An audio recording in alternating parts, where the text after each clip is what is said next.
Tanto posso escolher uma característica da segunda lei como cor do olho, como cor do cabelo, por exemplo, como também posso pegar qualquer outra característica que está expressa de maneira independente. O cálculo probabilístico, ou seja, a probabilidade disso, ela tem que ser realizada de maneira independente. Óbvio que você não vai estabelecer todas essas regras se você falar assim, mas e se eu tiver, por exemplo, 10 pares de alelos? Cara, se você tiver 10 pares de alelos, você tem a opção, né, de fazer o quê? De fazer isso separadamente. Então, você pode pegar, por exemplo, né, você pode pegar e montar uma estrutura pelo primeiro par de alelos. Então, por exemplo, eu tenho lá um indivíduo que é polihíbrido. Então, ele tem lá 10 tipos de pares de alelos. Pela segunda lei, você pode trabalhar isso de forma tranquila. Você pode pegar e fazer a probabilidade por par. Então, você pode pegar e falar assim, bom, quero primeiro ver azão, azinho, fazer o cálculo da probabilidade de um determinado caráter. Ah, quero também fazer com Bzão, Bzinho. Ah, quero fazer com Czão, Czinho. E assim por diante. Você pode fazer todas essas probabilidades. Então, qual é a chance do cara? Vou dar um exemplo. Você tem lá um cruzamento entre um polihíbrido, A, B, C e D. Então, o cara é Azão, Azinho, Bzão, Bzinho, Dzão, Dzinho. Ok? Ok. Qual a probabilidade dele ser totalmente homozigoto para todos os fatores? Então, por exemplo, no cruzamento entre heterozigóticos, o fator ser recessivo, duplo, né? É sempre 1/4. Então, você vai pegar 1/4 vezes 1/4 vezes 1/4. Você fala, bom, então eu tenho 1, 2, 3. Então, você vai pegar 1/4 multiplicar por 1/4, multiplicar por 1/4, multiplicar por 1/4. Por quê? Porque qual é a chance dele ser Azinho, Azinho e Bzinho, Bzinho e Czinho, Czinho e Dzinho, Dzinho. E aí você faz a multiplicação. Então, toda vez que eu falar e, você vai multiplicar os fatores. Então, essa é uma característica da segunda lei. Agora, existem algumas características que são exceções à característica da segunda lei, como, por exemplo, a pleiotropia. Na pleiotropia, por exemplo, eu tenho mais de uma característica expressa, por exemplo, por um mesmo loco gênico. Então, eu trabalho com o mesmo loco gênico. Então, por exemplo, a característica do ratinho, se ele é manso ou agressivo, se ele é branco ou cinza. Essa característica, tá? Ela é determinada por um par de alelos. Só que o fato dele ser manso está atrelado ao fato dele ser branco. O fato dele ser cinza está atrelado a ele ser agressivo. Então, quando um mesmo grupamento de alelo expressa mais de um tipo de fenótipo, isso a gente chama de genes pleiotrópicos. Cai muito? Às vezes cai, não é muito comum. Na genética, em vestibular, é muito comum a aplicação da primeira lei codominância, isso é fato, da primeira lei codominância, dominância incompleta. Pá. Segunda lei, o que cai pro? Sistema BO. Sistema BO é muito comum e as suas variações, tá? Dessas características da segunda lei. Então, pleiotropia é quando mais de uma característica é expressa por um mesmo par de alelos. Então, por exemplo, a fenilcetonúria, tá? É uma doença recessiva. Ela reduz a atividade de uma enzima, tá? Que é a fenilalanina hidroxilase, que é uma enzima que está associada, né? Que está associada à transformação dela em tirosina, que é um aminoácido muito importante, tá? Dentro lá do processo de transcrição. Se o indivíduo apresentar o gene recessivo, não ocorre a conversão, tá? E aí ele se acumula no sangue. E isso provoca lesão no sistema nervoso central, que resulta em sintomas como deficiência mental. Então, essa é uma característica bastante importante. Então, isso determina para mim, por exemplo, o comportamento agitado, que é o padrão, por exemplo, de quem tem autismo. Então, isso é muito comum. Então, essa característica ela é bastante peculiar, tá? E tem um odor muito característico na urina. Então, essas são características muito particulares de pleiotropia. Cai muito pleiotropia? Não. Só para vocês terem uma ideia, a prevalência dessa bagaça, ela é tipo de vestibular, é de 0,5% em todos os vestibulares. Então é muito raro cair. Mais comum cair mesmo, gente. Primeira lei, segunda lei, codominância, dominância incompleta. A segunda lei, que é muito comum, né? Tipo sanguíneo, que é o que a gente já estudou. Então você tem lá o tipo sanguíneo. Se é sistema ABO, sistema RH, sistema MN, eritoblastose fetal. Então isso cai. Isso com certeza cai, tá? Então isso para pleiotropia, beleza? Outra característica que muda é o alelo letal. Bom, só para você entender. Em camundongos, por exemplo, a pelagem do camundongo, ela é dada, então você tem lá, a pelagem dele é dada por ser amarelo, cinza ou branco, tá? A cor amarela ela é letal em homozigose. Então, indivíduos que têm genótipo dominante, então só para entender, nem sempre o recessivo dá problema. Então, em camundongos, por exemplo, o indivíduo que nasce azão não nasce, na verdade. Ele é natimorto. Então, ele nasce morto, tá? O indivíduo que é azinho, ele tem pelagem amarela, normal, tá? E, por sua vez, aqueles que apresentam coloração selvagem são azinho. Então, quando você fizer o xadrez mendeliano, por exemplo, pro caso, né? Pro caso do camundongo, né? Então, o genótipo dominante em dose dupla, azão, ele morre, tá? Então, trata-se de um alelo letal completo. Ok? Que o seu portador morre antes da idade fértil. Então, ou ele nasce morto, ou ele se desenvolve e poucos dias depois ele acaba morrendo. Mesmo que a azão seja dominante, tá? Apenas para determinar a cor da pelagem, quando em dose dupla ele se comporta como alelo letal. Tá? Então, o ratinho morre de judiação. Ok? Alelo letal em gato. Quem tem gato, deixa eu avisando, né? Gatos têm um fenótipo que é chamado Manx, tá? Que é uma única cópia desse alelo recessivo, interfere no desenvolvimento da coluna do gatinho. Então, esse gene, né, o fenótipo heterozigoto M, caracteriza a ausência de cauda, tá? Porém, se o genótipo for M-elão, tá? A anomalia, ela é tão severa que o indivíduo não é capaz de se desenvolver. Então, se ele for heterozigoto, o gato nasce sem cauda. Aliás, é um problema sério, né? Porque a cauda do gato, ela está associada ao equilíbrio. Então, esses gatos, por exemplo, eles são extremamente desequilibrados. Então, eles não são gatos que têm o hábito de pular, né? Igual a maioria dos gatos que tem cauda, tá? Então, essa é uma característica. O gato normal, ele é MM, emão. Então, aí é um gato com cauda, tá? Em humanos, o alelo letal que a gente tem é a síndrome de Huntington, tá? E ela aparece por volta de 40 anos. Ixi, eu fiz 40 anos. Bom, ela se caracteriza pela perda da coordenação motora, fala e deglutição, em virtude da destruição dos nervos motores. Então, essa é uma característica para alelo letal em seres humanos, tá? Então, assim, só para vocês terem uma ideia, dessa forma o alelo pode se propagar na população, já que os filhos dos indivíduos portadores têm 50% de chance de herdar esse alelo, tá? Outra característica também que você tem, algumas doenças, né, que a gente pode colocar, como a achondroplasia, tá? Que é a responsável pelo fenômeno do nanismo. Então, galera, anão, tá? É uma coisa, nanismo é outra. Então, fica bastante atento a isso, tá? A união entre indivíduos de estatura normal, de genótipos desinho, com um indivíduo que tem a doença, a probabilidade de gerar é 50%. É bem fácil, porque aqui você está aplicando só a primeira lei, tá? Por quê, Pro? Porque você está trabalhando com um par de alelo. Porém, é um fenômeno que gera mais de uma série de problemas. Então, quando o gene determina mais de uma série de problemas, no caso aqui a gente está falando de problemas, tá? Ele é chamado de gene pleiotrópico, tá? Então, essa é uma característica bastante importante. Tudo bem?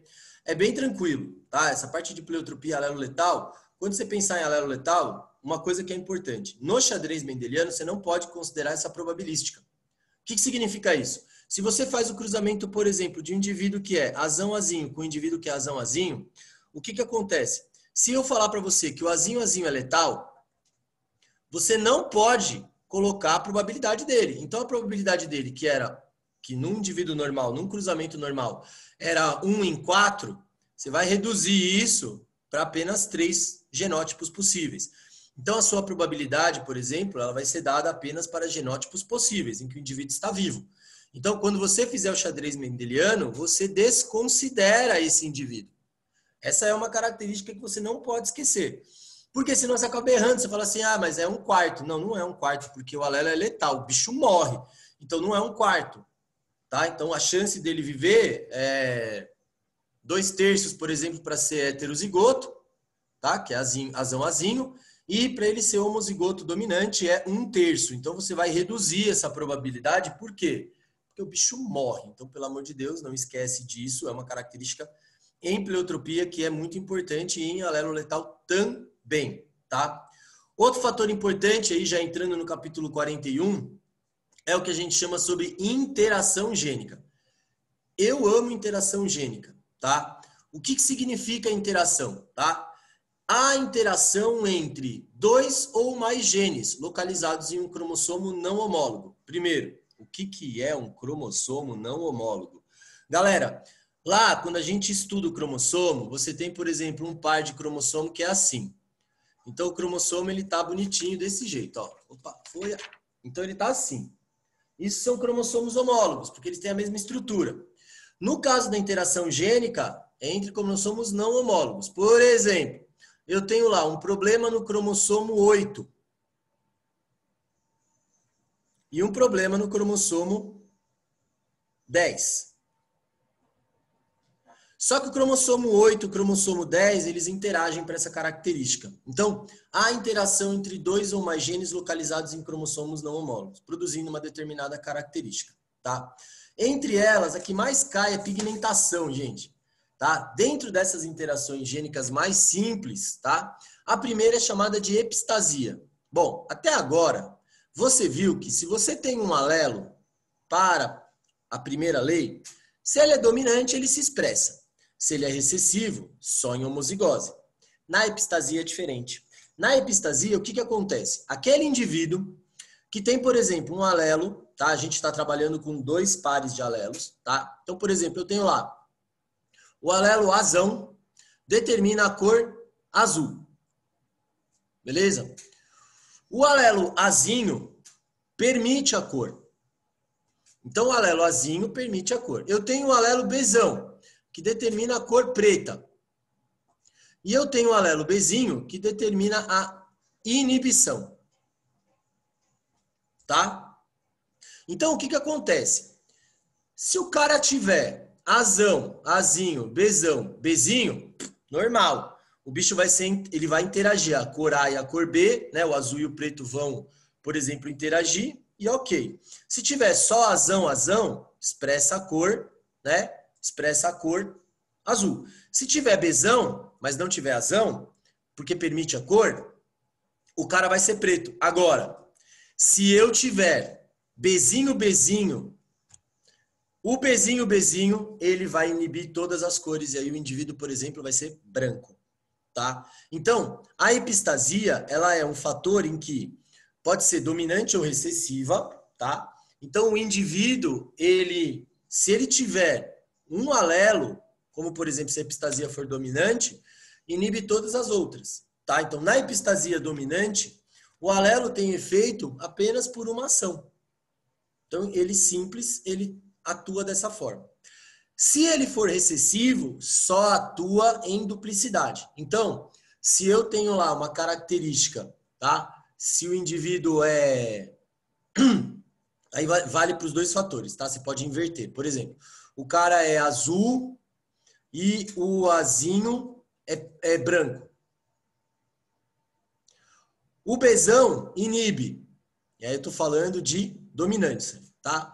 E o bezinho permite. Então, o que acontece? Se eu tiver um bezão, por exemplo, na epistasia dominante, acabou. Não vai expressar a cor. O indivíduo vai nascer branco. Então, basta a presença de um alelo dominante ou um gene epistático dominante para a característica não se expressar. Tá? Por quê? Porque ele é um inibidor. Agora, se a epistasia é recessiva, ele só se expressa se estiver em homozigose. Mesmo que eu tenha o dominante. Mesmo que eu tenha, por exemplo, azão, azão, bezinho, bezinho. Se for azão, azão, a cor é preta. Mas bezinho impede essa pigmentação. Então, o bicho nasce branco. Tá? Então, essa é uma característica bastante importante. Tá?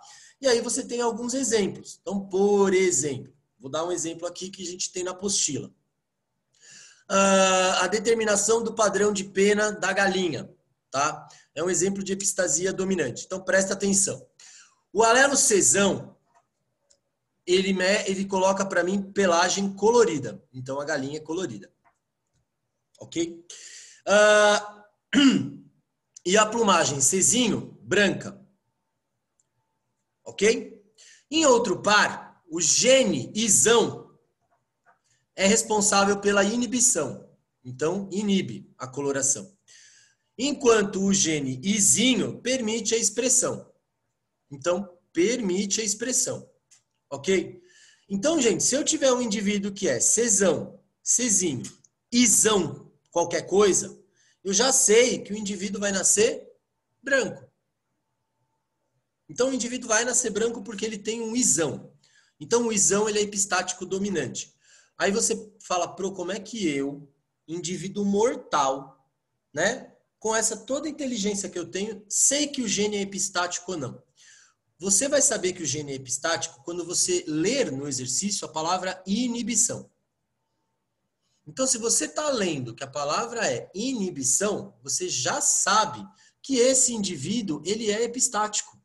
Então, ele fala, não vai bater. Então, não vai permitir a expressão do gene, tá? Então, essa é uma característica bastante importante de genes epistáticos, beleza? Tá? Então, isso é uma coisa que vocês têm que ficar bastante atentos. Tá? Indivíduos que são, se não tem a presença do isão, no caso da plumagem da galinha, por exemplo, se não tem esse gene isão, então significa que a cor pode ser colorida, ou se eu tiver, por exemplo, um indivíduo que é cesinho, cesinho, vai nascer branco. Tá? Então, por exemplo, se tiver um cesão, colorido. Se for, por exemplo, cesão, cesinho, izinho, izinho, vai ser colorido. Se eu tiver um indivíduo que for cesinho, cesinho, izinho, izinho, o bicho vai ser branco. Agora, se eu tiver qualquer que seja, se for cesão, cesão, isão, traço, branco. Se for cesinho, cesinho, isão, branco. Por quê? Porque o isão, ele é epistático dominante. Tá? Então, essa é uma característica muito particular da epistasia, ok? Já na epistasia recessiva, aí é o contrário. Eu preciso que o gene se expresse em duplicidade, tá? Vale para, por exemplo, ratinhos. O padrão da pelagem de rato, azão, determina a Gucci, tá? Podendo ser amarelo ou castanho. O alelo azinho determina a pelagem preta. Então, o ratinho é preto se ele for azinho, azinho. Ok? O outro par, né, que está no mesmo, em outro locus, tá? Ele é epistático, onde izinho, né, isão permite a cor. E izinho inibe.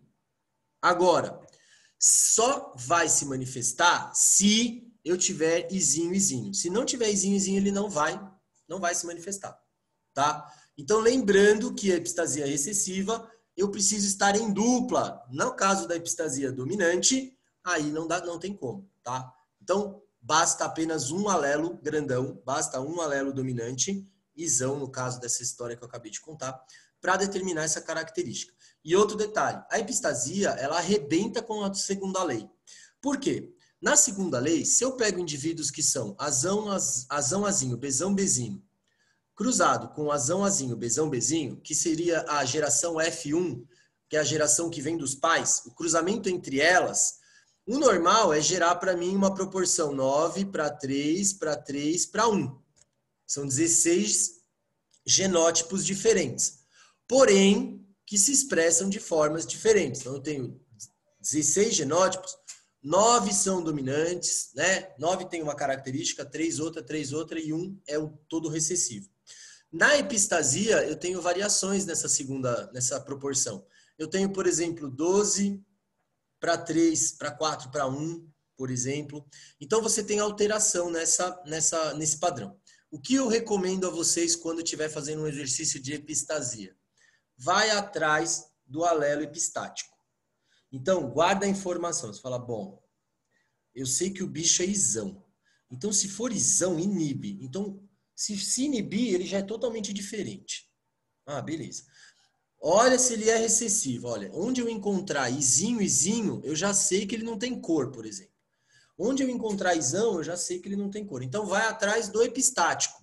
É o jeito mais fácil que você tem de descobrir aonde está o erro, tá? Então, essa é uma característica bastante importante dentro da epistasia, tá? Agora, fora a interação da epistasia, nós temos os genes complementares. O que é um gene complementar? Sozinho ele expressa uma característica X. O outro alelo, uma outra característica. Quando os dois estão juntos, eles expressam características totalmente fora da sua característica normal. Então, por exemplo, o que é um gene complementar? Eu tenho lá o cara da galinha. Eu adoro essa história da galinha, que é muito engraçado, porque quando eu vou pro sítio, eu fico lá olhando, cara, para ver qual que é a crista da galinha, né? Então, a galinha, ela tá uma crista. Se a crista é rosa, é porque o genótipo é errão. Se a crista é ervilha, o genótipo é esão, tá? Agora, se a crista é simples, é recessivo. Errinho, esinho. Porém, quando R, errão e esão estão atuando, eu tenho uma crista diferenciada chamada crista tipo nós. Então, genes complementares são aqueles genes que, quando juntos, expressam um fenótipo intermediário. É como se fosse dominância intermediária, tá? Mas eles têm características diferentes. Eles não estão caracterizados para a mesma estrutura, tá? Mas eles acabam expressando sobre o mesmo fator, tá? Então eu tenho, por exemplo, errão na galinha, que é crista rosa. Esão, crista simples. Aliás, perdão. Esão, crista ervilha. O indivíduo que é esinho, ou seja, totalmente recessivo, crista simples, que é aquela grandona, que é aquela mais ou menos grande da galinha. E o errão e esão, ele me dá a crista nós. Pro, como que eu sei? O cara te dá no exercício. Você não é adivinho, você não é obrigado a descobrir esse tipo de caráter, tá? Mas também tem uma característica, há um fator intermediário. Pro, posso fazer separado pela segunda lei? Pode, até recomendo. Lembrando que você tem que colocar a expressão. Então, você sabe que toda vez que você for fazer um exercício de genética, você tem que descrever no exercício. Faça isso que você vai ter 100% de acerto, tá? Aquilo que está colocado no enunciado, você vai colocar obrigatoriamente no exercício. Transcreva qual é o gene dominante e qual é a característica, qual é o gene recessivo, qual é a característica. Nunca faça revelia, mesmo que o exercício seja tipo teste, pelo amor de Deus, tá? Então, não cometa esta cagada que normalmente eu faço, tá? Já aconteceu comigo, então eu aprendi dessa forma e eu acho que ela é importante. E outro fator muito importante também, para a gente encerrar, não vai dar tempo. Não vou falar disso hoje, tá? Me lembre que eu tenho que falar de herança quantitativa na próxima atividade, na próxima aula, na quarta-feira.